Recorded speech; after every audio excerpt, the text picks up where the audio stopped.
Welcome to Astounding Story of Space and Time. I'm Moydell, and our story this week is Birds of a Feather by Robert Silverberg. It was our first day of recruiting on the planet, and the alien life forms had lined up for hundreds of feet back from my rented office. As I came down the block from the hotel, I could see and hear and smell them with ease. My 3 staff men, Auchinleck, Stebbins, and Ludlow, walked shield-wise in front of me. I peered between them to size the crop up. The aliens came in every shape and form, in all colors and textures, and all of them eager for a Corrigan contract. The galaxy is full of bizarre beings, but there's barely a species anywhere that can resist the old exhibitionist urge. Send them in one at a time, I told Stebbins. I ducked into the office, took my place at the back of the desk, and waited for the procession to begin. The name of the planet was McTavish 4, if you went by the official Terran listing, or Grine, if you called it by what its people were accustomed to calling it. I thought of it privately as McTavish 4 and referred to it publicly as Grine. I believe in keeping the locals happy wherever I go. Through the front window of the office, I could see our big, gay, trim-dim sign plastered to a facing wall. Wanted, extraterrestrials. We had saturated McTavish 4 with our promotional poop for a month preceding arrival. Stuff like this. Want to visit Earth? See the galaxy's most glittering and exclusive world? Want to draw good pay, work short hours, experience the thrills of show business on romantic Terra? If you are a non-terrestrial, there may be a place for you in the Corrigan Institute of Morphological Science. No freaks wanted, normal beings only. J.F. Corrigan will hold interviews in person on Grine from 3rd day to 5th day of 10 month. His last visit to the Caledonia cluster until 2937, so don't miss your chance. Hurry! A life of wonder and riches can be yours. Broadsides like that, distributed wholesale in 600 languages, always bring them running. And the Corrigan Institute really packs in the crowds back on Earth. Why not?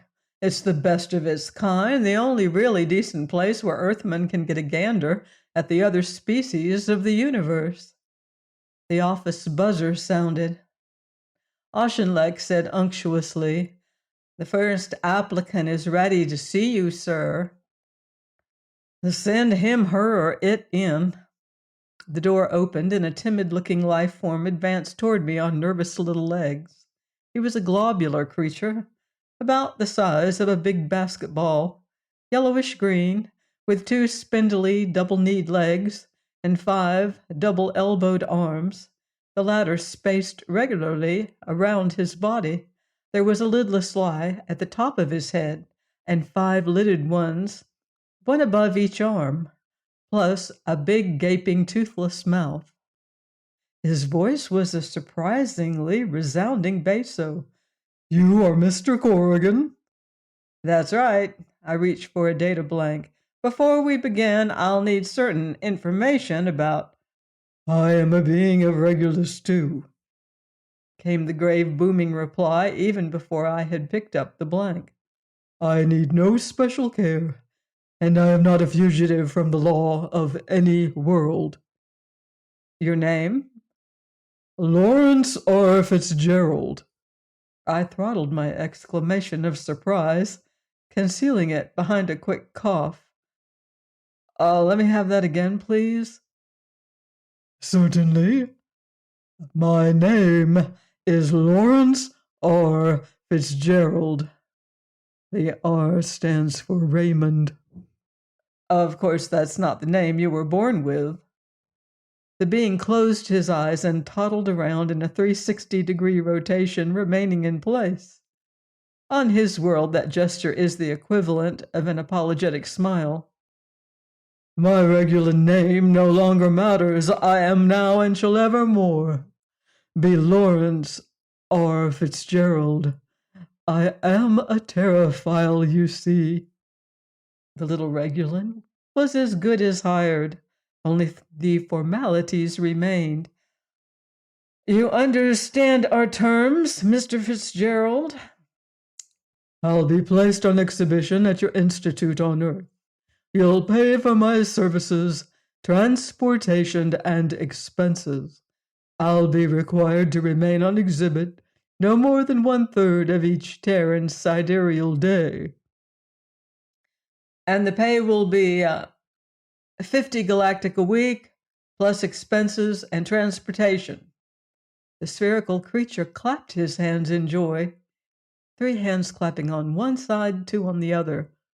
Wonderful! I will see Earth at last! I accept the terms! I buzzed for Ludlow and gave him the fast signal that meant we were signing this alien up at half the usual pay, and Ludlow took him into the other office to sign him up. I grinned, pleased with myself. We needed a green Regulan in our show. The last one had quit 4 years ago.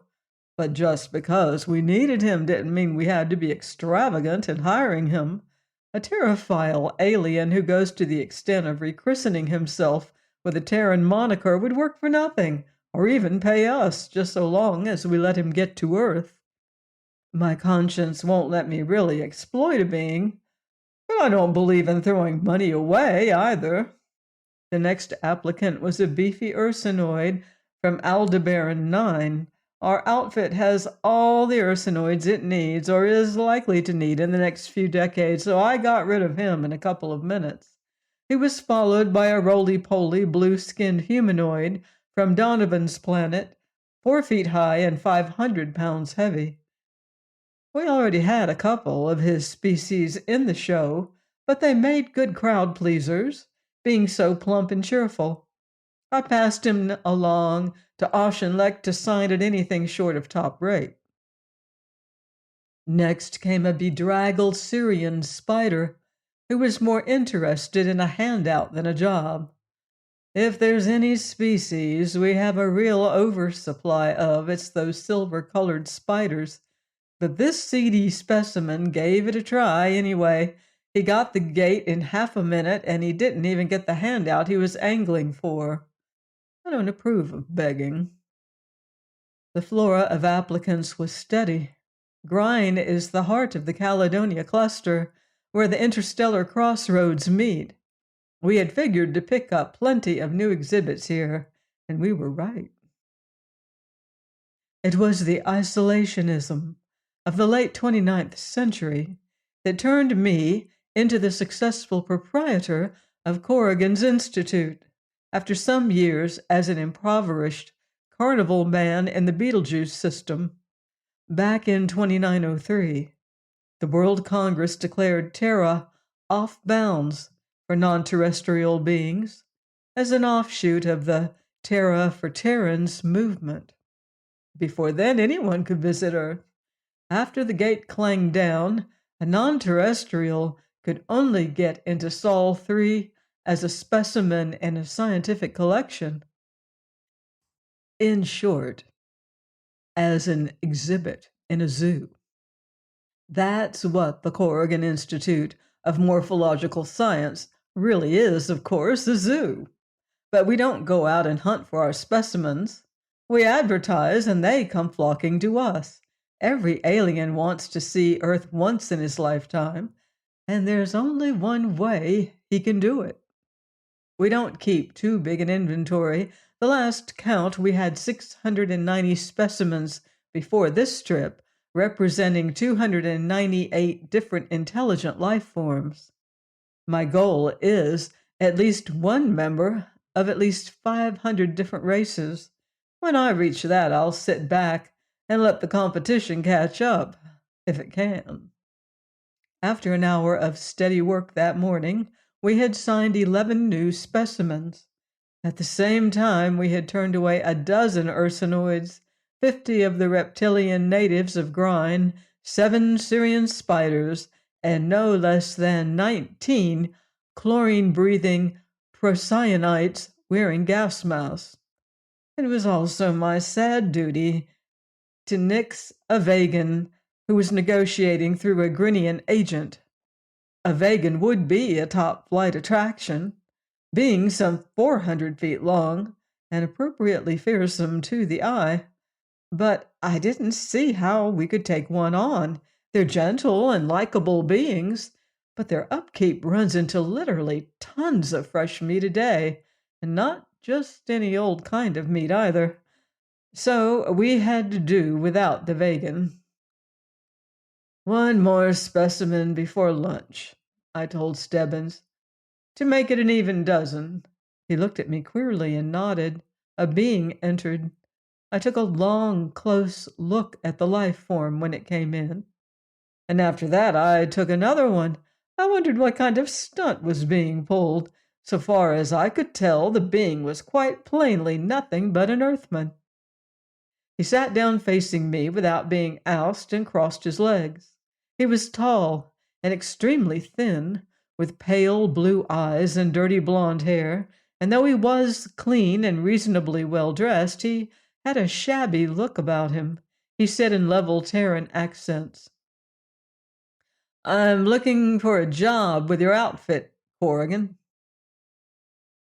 "There's been a mistake. We're interested in non-terrestrials only."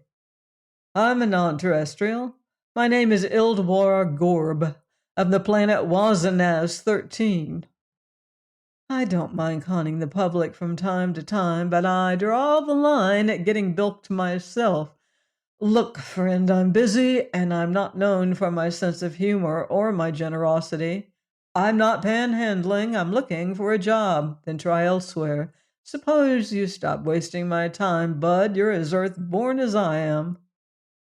"I've never been within a dozen parsecs of Earth," he said smoothly. "I happen to be a representative of the only Earth-like race that exists anywhere in the galaxy but on Earth itself.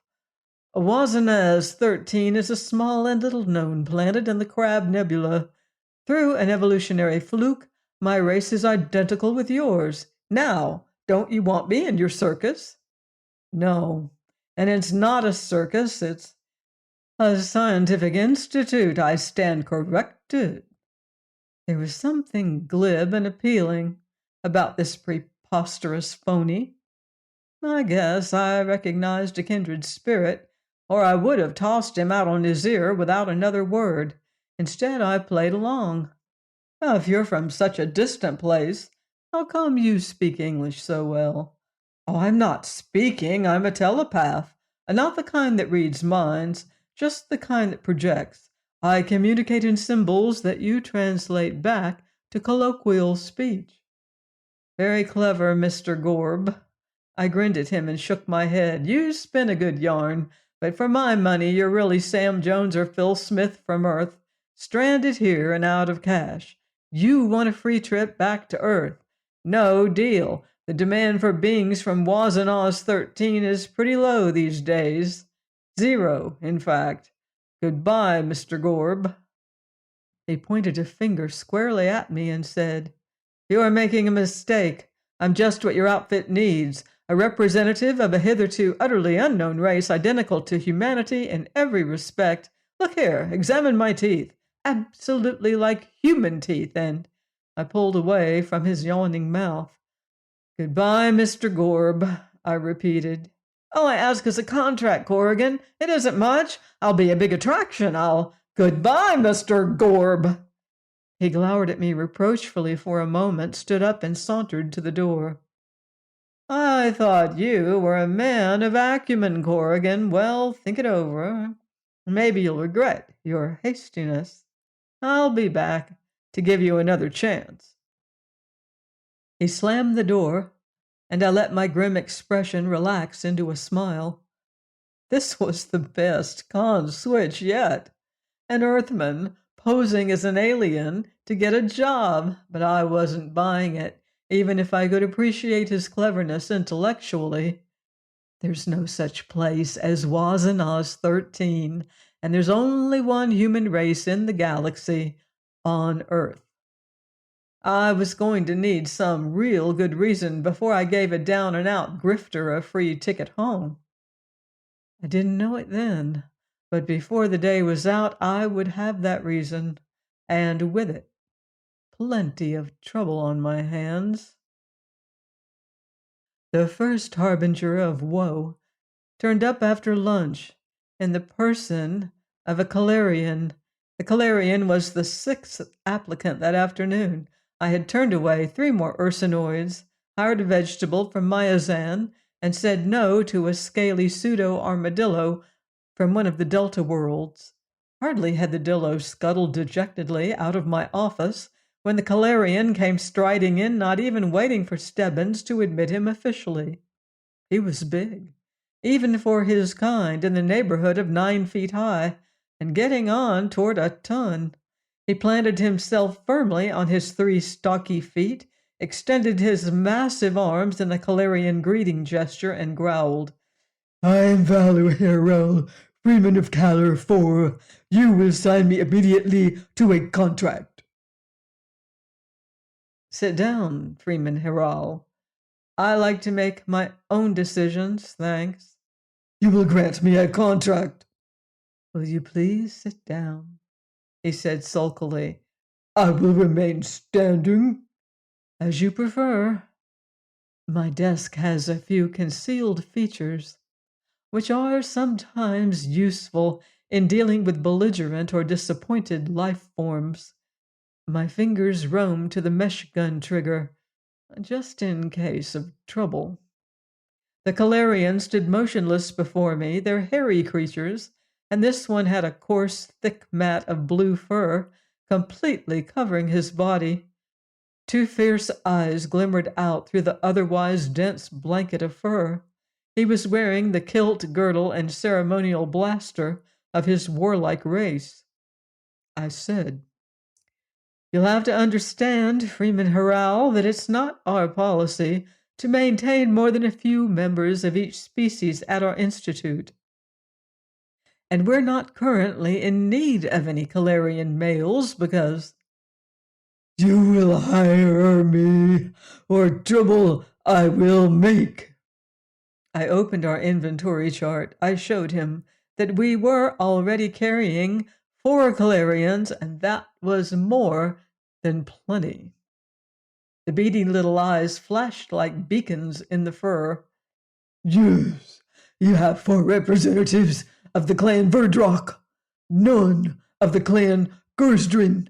For 3 years I have waited for a chance to avenge this insult to the noble clan Gersdrin." At the keyword avenge, I readied myself to ensnarl the Calarian in a spume of tangle mesh the instant he went for his blaster. But he didn't move. He bellowed, "I have vowed a vow, Earthman. Take me to Earth.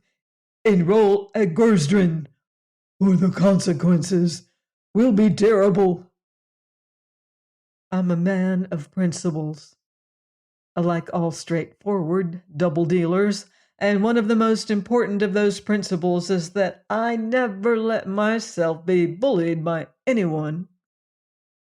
"I deeply regret having unintentionally insulted your clan, Freeman Heral. Will you accept my apologies?" He glared at me in silence. I went on, "Please be assured that I'll undo the insult at the earliest possible opportunity.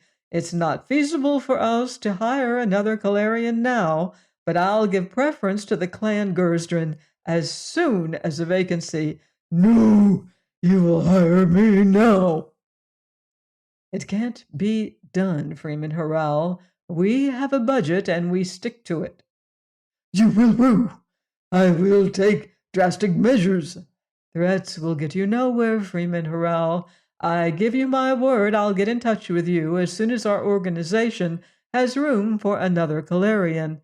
And now, please, there are many applicants waiting." You'd think it would be sort of humiliating to become a specimen in a zoo, but most of these races take it as an honor, and there's always the chance that by picking a given member of a race, we're insulting all the others. I nudged the trouble button on the side of my desk, and Auchinleck and Ludlow appeared simultaneously from the two doors at right and left. They surrounded the towering Calarian and sweet-talkingly led him away. He wasn't minded to quarrel physically, or he could have knocked them both into the next city with a backhand swipe of his shaggy paw, but he kept up a growling flow of invective and threats until he was out in the hall. I mopped sweat from my forehead and began to buzz Stebbins for the next applicant. But before my finger touched the button, the door popped open and a small being came scooting in, followed by an angry Stebbins. "Come here, you!" "Stebbins," I said gently. "I'm sorry, Mr. Corrigan. I lost sight of this one for a moment, and he came running in." "Please, please," squeaked the little alien pitifully. "I must see you, honored sir." "It isn't his turn in line," Stebbins protested. "There are at least 50 ahead of him." "All right," I said tiredly. "As long as he's in here already, I might as well see him. Be more careful next time, Stebbins." Stebbins nodded dolefully and backed out. The alien was a pathetic sight. A Stortulian, a squirrely-looking creature, about 3 feet high. His fur, which should have been a lustrous black, was a dull gray, and his eyes were wet and sad. His tail drooped. His voice was little more than a faint whimper, even at full volume. "Begging your most honored pardon, most humbly important sir, I am a being of Stortul 12, having sold my last few possessions to travel to Grine for the miserable purpose of obtaining an interview with yourself." I said, "I'd better tell you right at the outset that we're already carrying our full complement of Stortulians. We have both a male and a female now, and—" "This is known to me. The female is her name perchance Tyrese?" I glanced down at the inventory chart until I found the Stortulian entry.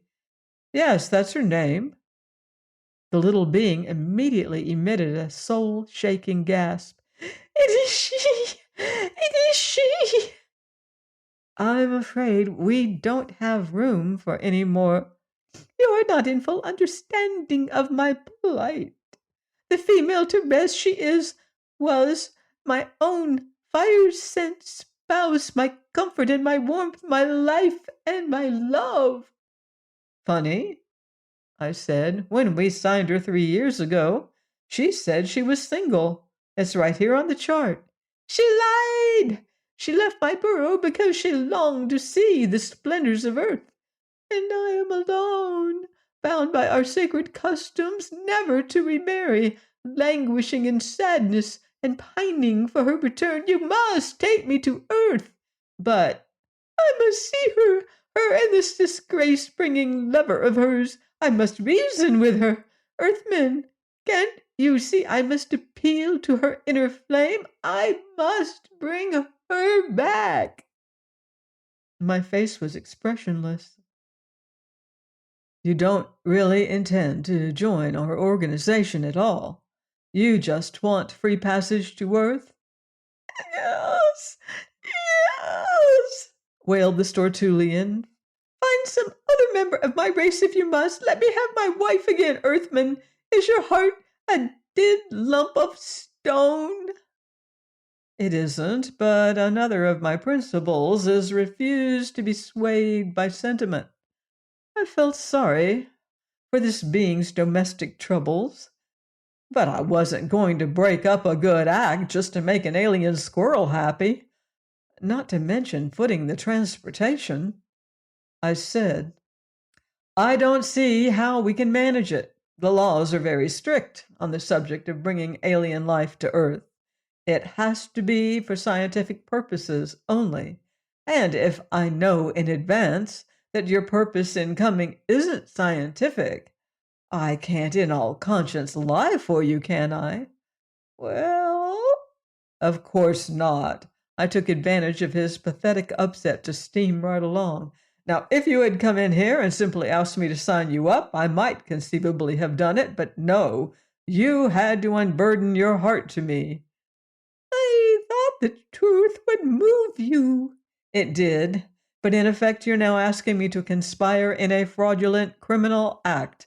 Friend, I can't do it. My reputation means too much to me, I said piously. And you will refuse me? My heart melts to nothingness for you, but I can't take you to earth. Perhaps you will send my wife to me here.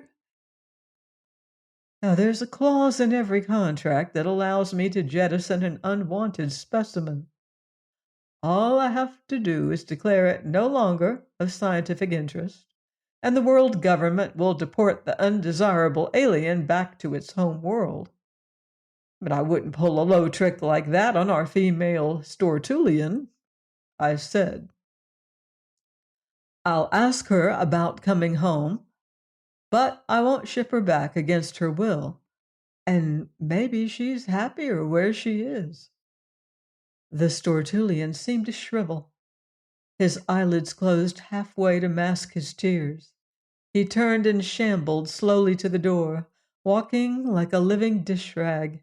In a bleak voice he said, "There is no hope then. All is lost. I will never see my soulmate again. Good day, Earthman." He spoke in a drab monotone that almost, but not quite, had me weeping. I watched him shuffle out. I do have some conscience, and I had the uneasy feeling I had just been talking to a being who was about to commit suicide on my account. About 50 more applicants were processed without a hitch. Then life started to get complicated again. 9 of the 50 were okay. The rest were unacceptable for one reason or another, and they took the bad news quietly enough. The haul for the day so far was close to 24 new life forms under contract. I had just about begun to forget about the incidents of the Calarian's outraged pride and the Stortulian's flighty wife when the door opened and the Earthman who called himself Ildwar Gorb of Wazanaz 13 stepped in. "How did you get in here?" I demanded. "Your man happened to be looking the wrong way," he said cheerily. "Change your mind about me yet? Get out before I have you thrown out." Gorb shrugged. "I figured you hadn't changed your mind, so I've changed my pitch a bit. If you won't believe I'm from Wazanaz 13, suppose I tell you that I am Earthborn and that I'm looking for a job on your staff. I don't care what your story is. Get out, or you'll have me thrown out. Okay, just give me half a second. Corrigan, you're no fool, and neither am I, but that fellow of yours outside is. He doesn't know how to handle alien beings. How many times today has a life form come in here unexpectedly?" I scowled at him. "Too damn many. You see? He's incompetent. Suppose you fire him. Take me on instead. I've been living in the outworlds half my life. I know all there is to know about alien life forms. You can use me, Corrigan." I took a deep breath and glanced all around the paneled ceiling of the office before I spoke. "Listen, Gorb, or whatever your name is, I've had a hard day. There's been a Calarian in here who just about threatened murder, and there's been a Stortulian in here who's about to commit suicide because of me. I have a conscience, and it's troubling me, but get this. I just want to finish off my recruiting, pack up, and go home to Earth. I don't want you hanging around here bothering me. I'm not looking to hire new staff members. And if you switch back to claiming you're an unknown life form from Wazanaz 13, the answer is that I'm not looking for any of those either. Now, will you scram or... The office door crashed open at that point, and Heral the Calarian came thundering in. He was dressed from head to toe in glittering metal foil, and instead of his ceremonial blaster, he was wielding a sword the length of a human being. Stebbins and Auchinleck came in, dragging helplessly along in his wake, hanging desperately to his belt. "Sorry, Chief," Stebbins gasped. "I tried to keep him out, but..." Heral, who had planted himself in front of my desk, drowned him out with a roar. "Earthman, you have mortally insulted the clan Gersdrin." Sitting with my hands poised near the mushgun trigger, I was ready to let him have it at the first sight of actual violence. Heral boomed. "You are responsible for what is to happen now. I have notified the authorities, and you prosecuted will be for causing the death of a life form. Suffer, earthborn ape, suffer." "Watch it, Chief," Stebbins yelled. "He's going to..." An instant before my numb fingers could tighten on the mesh gun trigger, Heral swung that huge sword through the air and plunged it savagely through his own body. He toppled forward onto the carpet with the sword projecting a couple of feet out of his back. A few driblets of bluish-purple blood spread from beneath him. Before I could react to the big life form's hara-kiri, the office door flew open again, and 3 sleek reptilian beings entered, garbed in the green sashes of the local police force. Their golden eyes goggled down at the figure on the floor and then came to rest on me. "You are J.F. Corrigan?" the leader asked. "Yes. We have received word of complaint against you," said complaint being that your unethical actions have directly contributed to the untimely death of an intelligent life form, filled in the second of the Gurnian policemen. "The evidence lies before us," intoned the leader, "in the cadaver of the unfortunate Calarian who filed the complaint with us several minutes ago. And therefore," said the third lizard, "it is our duty to arrest you for this crime and declare you subject to a fine of no less than 100,000 galactic or 2 years in prison." "Hold on," I stormed. "You mean that any being from anywhere in the universe can come in here and gut himself on my carpet, and I'm responsible? This is the law. Do you deny that your stubborn refusal to yield to this late form's life request lies at the root of his sad demise?" "Well, no, but..." "Failure to deny is admission of guilt. You are guilty, Earthman." Closing my eyes wearily, I tried to wish the whole babbling lot of them away. If I had to, I could pony up the 100 grand fine, but it was going to put an awful dent in this year's take, and I shuddered when I remembered that any minute that scrawny little Stortulian was likely to come bursting in here to kill himself too. Was it a fine of 100,000 per suicide? At that rate, I could be out of business by nightfall. I was spared further such morbid thoughts by yet another unannounced arrival. The small figure of the Stortulian trudged through the open doorway and stationed itself limply near the threshold. The 3 Grinian policemen and my 3 assistants forgot the dead Calarian for a moment and turned to eye the newcomer. I had visions of unending troubles with the law here on Grind. I resolved never to come here on a retreating crip again, or if I did come, to figure out some more effective way of screening myself against crackpots. In heart-rending tones, the Stortulian declared, "Life is no longer worth living. My last hope is gone. There is only one thing left for me to do. I was quivering at the thought of another 100,000 smackers going down the drain. Stop him, somebody! He's going to kill himself, Then somebody sprinted toward me, hit me amidships, knocked me flying out from behind my desk. Before I had a chance to fire the mesh gun, my head walloped the floor, and for 5 or 6 seconds, I guess I wasn't fully aware of what was going on.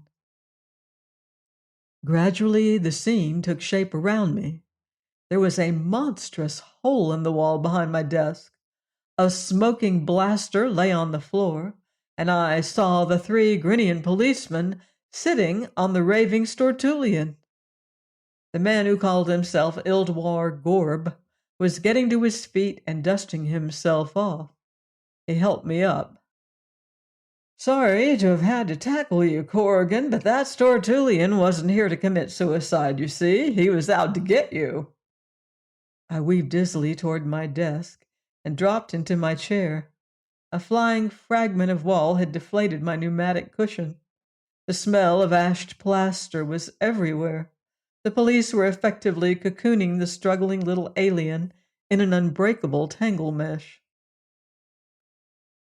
Evidently, you don't know as much as you think you do about Stortulian psychology, Corrigan, Gorb said lightly. Suicide is completely abhorrent to them. When they're troubled, they kill the person who caused their trouble. In this case, you. I began to chuckle, more of a tension-relieving snicker than a full-bodied laugh. Funny, I said. What is? Asked the self-styled Waznazian. These aliens, big, blustery Herol, came in with murder in his eye and killed himself. And the pint-sized Stortulian, who looked so meek and pathetic, damn near blew my head off. I shuddered. Thanks for the tackle job. Don't mention it, Gorb said. I glared at the Gurnian police. Well, what are you waiting for? Take that murderous little beast out of here. Or isn't murder against the local laws? The Stortulian will be duly punished, replied the leader of the Gurnian cops calmly. But there is the matter of the dead Calarian and the fine of $100,000, I know. I groaned and turned to Stebbins. Get the Terran consulate on the phone, Stebbins. Have them send down a legal advisor. Find out if there's any way we can get out of this mess with our skins intact. Right, Chief. Stebbins moved toward the visiphone. Gord stepped forward and put a hand on his chest. Hold it. The Waznazian said crisply. The consulate can't help you. I can. You? I said. I can get you out of this cheap. How cheap? Gorb grinned rakishly. 5,000 in cash, plus a contract as a specimen with your outfit, in advance, of course. Now that's a heck of a lot better than forking over 100 grand, isn't it? I eyed Gorb uncertainly. The Terran consulate people probably wouldn't be much help. They tried to keep out of local squabbles, unless they were really serious, and I knew from past experiences that no officials ever worried much about the state of my pocketbook. On the other hand, giving this slyster a contract might be a risky proposition. Tell you what, I said finally. You've got yourself a deal, but on a contingency basis. Get me out of this and you'll have 5 grand in the contract, otherwise nothing. Gorb shrugged. What have I got to lose? Before the police could interfere, Gorb trotted over to the hulking corpse of the Calarian and fetched it a mighty kick. Wake up, you faker! Stop playing possum and stand up. You aren't fooling anyone. The Garianians got off the huddled little assassin and tried to stop Gorb. Your pardon, but the dead require your respect, began one of the lizards mildly. Gorb whirled angrily. Maybe the dead do, but this character isn't dead. He knelt and said loudly in the Calarian's dish-like ear, You might as well quit it, Harral. Listen to this, you shamming mountain of meat. Your mother knits doilies for the clan Verdroke. The supposedly dead Calarian emitted a 20-cycle rumble that shook the floor and clambered to his feet, pulling the sword out of his body and waving it in the air. Gorb leaped back nimbly, snatched up the Stortulian's fallen blaster, and trained it neatly on the big alien's throat before he could do any damage. The Calarian grumbled and lowered his sword. I felt groggy. I thought I knew plenty about non-terrestrial life forms, but I was learning a few things today. I don't understand how... The police were blue with chagrin. 1,000 pardons, Earthman. There seems to have been some error. There seems to have been a cute little con game, Gorb remarked quietly. I recovered my balance. Try to milk me out of 100 grand when there's been no crime? I snapped. I'll say there's been an error. If I weren't a forgiving man, I'd clap the bunch of you in jail for attempting to defraud an Earthman. Get out of here! And take that would-be murderer with you. They got fast, burbling apologies as they went. They had tried to fox an Earthman, and that's a dangerous sport. They dragged the cocooned form of the Stortulian with them. The air seemed clear, and peace was restored. I signaled to Auchinleck, and he slammed the door. All right. I looked at Gorb and jerked a thumb at the Calarian. That's a nice trick. How does it work? Gorb smiled pleasantly. He was enjoying this, I could see. Calarians of the clan Gersdren specialize in a kind of mental discipline, Corrigan. It isn't too widely known in this area of the galaxy, but men of that clan have unusual mental control over their bodies. They can cut off circulation and nervous system responses in large chunks of their bodies for hours at a stretch, an absolutely perfect imitation of death. And of course, when Harral put the sword through himself, it was a simple matter to avoid hitting any vital organs en route. The Calarian, still at gunpoint, hung his head in shame. I turned on him. So, try to swindle me, eh? You cooked this whole fake suicide up in collusion with those cops. He looked quite a sight, with that gaping slash running clear through his body. But the wound had begun to heal already. I regret the incident, Earthman. I am mortified. Be good enough to destroy this unworthy person. It was a tempting idea, but a notion was forming in my showman's mind. No, I won't destroy you. Tell me, how often can you do that trick? The tissues will regenerate in a few hours. Would you mind having to kill yourself every day, Harral, and twice on Sundays? Harral looked doubtful. Well, for the honor of my clan, perhaps. Stebbins said, Boss, you mean... Shut up. Harral, you're hired. 75 a week plus expenses. Stebbins, get me a contract form and type in a clause requiring Harral to perform his suicide stunt at least 5, but no more than 8 times a week. I felt a satisfied glow. There's nothing more pleasing than to turn a swindle into a surefire crowd puller. Aren't you forgetting something, Corrigan? Asked Ildwar Gorb in a quietly menacing voice. We had a little agreement, you know. Ah, yes. I moistened my lips and glanced shiftily around the office. There'd been too many witnesses. I couldn't back down. I had no choice but to write out a check for 5 grand and give Gorb a standard alien specimen contract. Unless...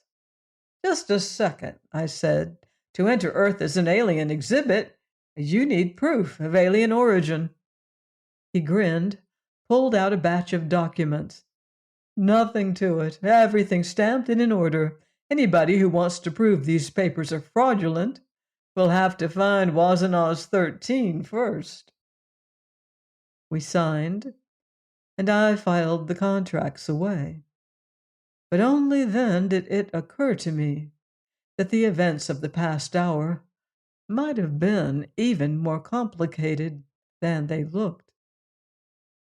Suppose, I wondered, Gorb had conspired with Harral to stage the fake suicide and rung in the cops as well, with contracts for both of them the price of my getting off the hook.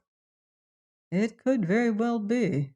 And if it was, it meant I had been taken as neatly as any chump I'd ever conned. Carefully, keeping a poker face, I did a silent burn. Gorb, or whatever his real name was going to find himself living up to that contract he'd signed, every damn word and letter of it. We left Grine later that week, having interviewed some 1,100 alien life forms, and having hired 52. It brought the register of our zoo, the institute, to a nice, pleasant 742 specimens, representing 326 intelligent life forms. Ildwar Gorb, the Wazanazian, who admitted that his real name was Mike Higgins of St. Louis, turned out to be a tower of strength on the return voyage. It developed that he really did know all there was to know about alien life forms. When he found out I had turned down the 400-foot-long vegan because the upkeep would be too big, Gorb Higgins rushed off to the vegan's agent and concluded a deal whereby we acquired a fertilized vegan ovum weighing hardly more than an ounce. Transporting that was a lot cheaper than lugging a full-grown adult vegan, besides which he assured me that the infant beast could be adapted to a diet of vegetables without any difficulty. He made life a lot easier for me during the 6-week voyage to Earth in our specially constructed ship. With 52 alien life forms aboard, all sorts of dietary problems arose, not to mention the headaches that popped up over pride of place and the like. The Calarian simply refused to be quartered anywhere but on the left-hand side of the ship, for example. But that was the side we had reserved for low-gravity creatures, and there was no room for him there. "We'll be traveling in hyperspace all the way to Earth," Gorb Higgins assured the stubborn Calarian. "Our cosmostatic polarity will be reversed, you see." "Uh-huh," asked Harral in confusion. "The cosmostatic polarity. If you take a bunk on the left-hand side of the ship, you'll be traveling on the right-hand side all the way there." "Oh," said the big Calarian. "Oh, I didn't know that. Thank you for explaining." He gratefully took the stateroom we assigned him. Higgins really had a way with the creatures, all right. He made us look like fumbling amateurs, and I had been operating in this business more than 15 years. Somehow Higgins managed to be on the spot whenever trouble broke out. A highly strung Norvenith started a feud with a pair of Venonians over an alleged moral impropriety. Norvenithi can be very stuffy sometimes, but Gorb convinced the outraged being that what the Venonians were doing in the washroom was perfectly proper. Well, it was, but I'd never have thought of using that particular analogy. I could list half a dozen other incidents in which Gorb Higgins' special knowledge of outworld beings saved us from annoying hassles on that trip back. It was the first time I had ever had another man with brains in the organization, and I was getting worried. When I first set up the Institute back in the early 2920s, it was with my own capital, scraped together while running a comparative biology show on Beetlejuice 9.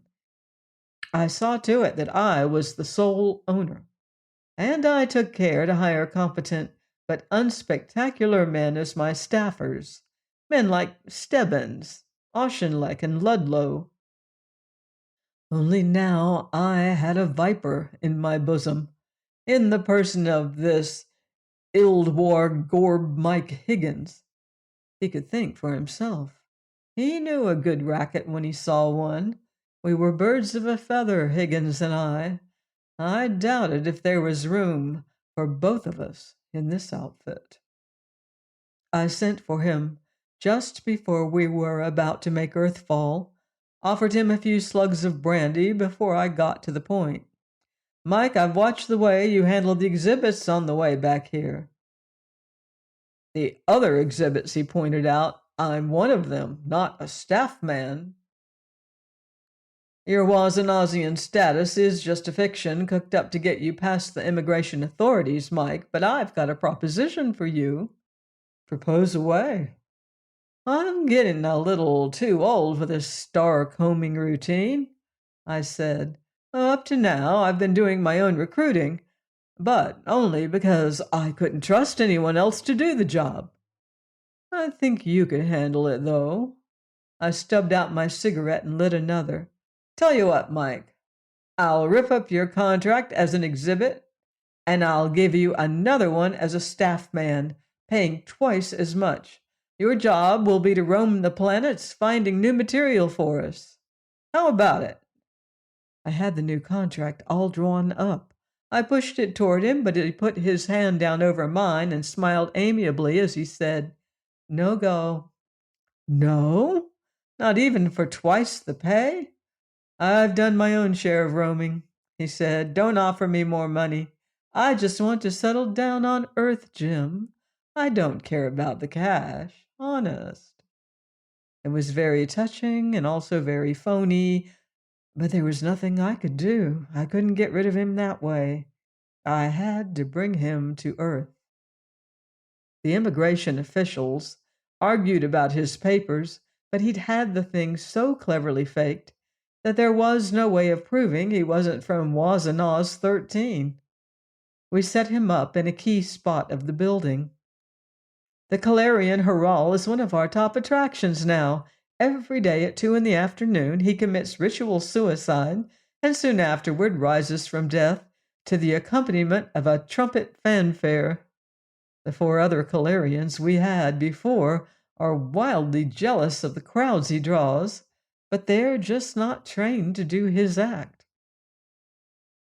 But the unquestioned number one attraction here is confidence man Mike Higgins. He's billed as the only absolutely human life form from an extraterrestrial planet, and though we've had our share of debunking, it has only increased business. Funny, the biggest draw at a zoo like ours should be a homegrown Earthman, but that's show business. A couple of weeks after we got back, Mike added a new wrinkle to the act. He turned up with a blonde showgirl named Marie, and now we have a woman from Wazanaz, too. It's more fun for Mike that way, and downright clever. He's too clever, in fact. Like I said, I appreciate a good confidence man, the way some people appreciate fine wine.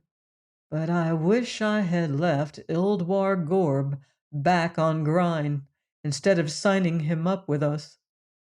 Yesterday, he stopped by at my office after we had closed down for the day. He was wearing that pleasant smile he always wears when he's up to something. He accepted a drink as usual, and then he said, Jim, I was talking to Lawrence R. Fitzgerald yesterday. The little Regulan, the green basketball, that's the one. He tells me he's only getting $50 a week. And a lot of the other boys here are drawing pretty low pay, too. My stomach gave a warning twinge. Mike, if you're looking for a raise, I've told you time and again you're worth it to me. How about 20 a week? He held up one hand. Oh, I'm not angling for a raise for me, Jim. What then? He smiled beatifically. The boys and I held a little meeting yesterday evening, and we formed a union with me as leader. I'd like to discuss the idea of general wage increase for every one of the exhibits here. Higgins, you blackmailer, how can I afford? Easy, he said. You'd hate to lose a few weeks' gross, wouldn't you? You mean you'd call a strike? He shrugged. If you leave me no choice, how else can I protect my members' interests? After about half an hour of haggling, he sweated me into an across-the-board increase for the entire mob, with a distinct hint of further raises to come. But he also casually let me know the price he's asking to call off the hounds. He wants a partnership in the Institute, a share in the receipts. If he gets that, it makes him a member of management, and then he'll have to quit as union leader. That way I won't have him to contend with as a negotiator, but I will have him firmly embedded in the organization, and once he gets his foot in the door, he won't be satisfied until he's on top, which means when I'm out. But I'm not licked yet. Not after a full lifetime of conniving and swindling. I've been over and over the angles, and there's one thing you can always count on. A trickster will always outsmart himself if you give him the chance. I did it with Higgins, and now he's done it with me. He'll be back here in half an hour to find out whether he gets his partnership or not. Well, he'll get his answer. I'm going to affirm, as per the escape clause and the standard exhibit contract he signed, that he is no longer of scientific value, and the feds will pick him up and deport him to his home world. That leaves him to equally nasty choices. Those fake documents of his were good enough to get him admitted to Earth as a legitimate alien. How the world police get him back there is their headache, and his. If he admits the papers were phony, the only way he'll get out of prison will be when it collapses of old age. So, I'll give him a third choice. He can sign an undated confession, which I will keep in my safe as guarantee against future finagling. I don't expect to be around forever, you see, though with that little secret I picked up on Rembild too. It'll be a good long time, not even barring accidents, and I've been wondering whom to leave the Corrigan Institute of Morphological Science to. Higgins will make a fine successor. Oh, one more thing he'll have to sign. It remains the Corrigan Institute as long as the place is in business. Try to outcon me, will he? There are universes unknown and unexplored, planets and strange life forms waiting to be discovered, the mysteries of time and space, a riddle yet to be solved. Join me next time here on Astounding Stories of Space and Time. Until then, watch the sky.